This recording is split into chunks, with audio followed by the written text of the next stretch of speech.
The Secret Game. Emma was a curious woman who loved riddles and puzzles. She spent her evenings reading mystery books or watching detective shows. One rainy afternoon, she found a strange letter in her mailbox. There was no name or return address.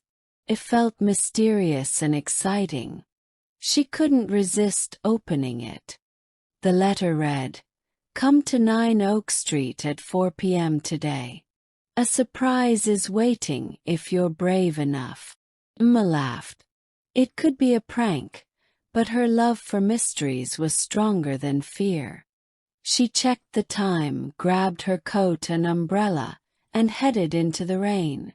At 4 p.m., Emma stood in front of 9 Oak Street. The old house looked abandoned, with broken windows and a rusty gate. Yet the front door was wide open. Something felt strange, but curiosity pulled her forward. She took a breath, stepped inside, and the door slammed behind her. The hallway was dark and dusty. Old paintings hung crooked on the walls. Emma turned to leave, but the door was locked. Her heart raced.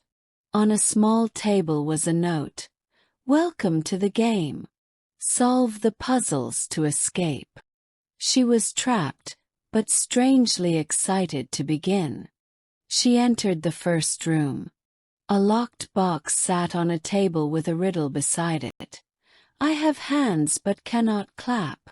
Emma smiled. She whispered, "A clock." Click. The box opened, revealing a silver key. At the same time, a hidden door opened behind her. Game on. The next room was filled with old instruments. On the walls were photos of her as a child. Shocked, she moved closer.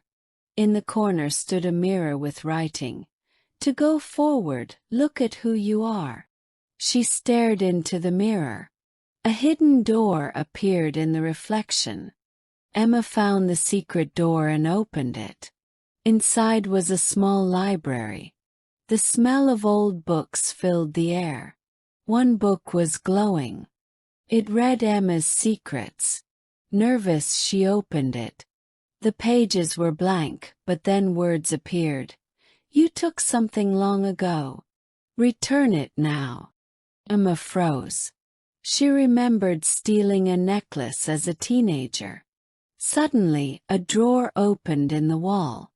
Inside was the same necklace. She picked it up and whispered, "I'm sorry." The room flickered and a voice said, "Apology accepted." A new hallway appeared, leading down a spiral staircase. She walked down carefully. The air grew colder. At the bottom, a room held a countdown clock set to 60 seconds. A screen read, "Final test. Choose wisely." In front of her were 3 buttons, red, green, and blue.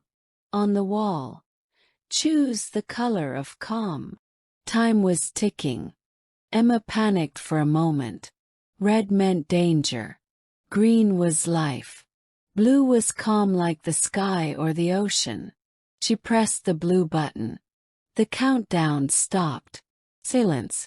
Then slowly a door opened. Sunlight streamed through. Emma stepped outside and gasped. She was in her own backyard. A table with tea, cookies, and balloons waited.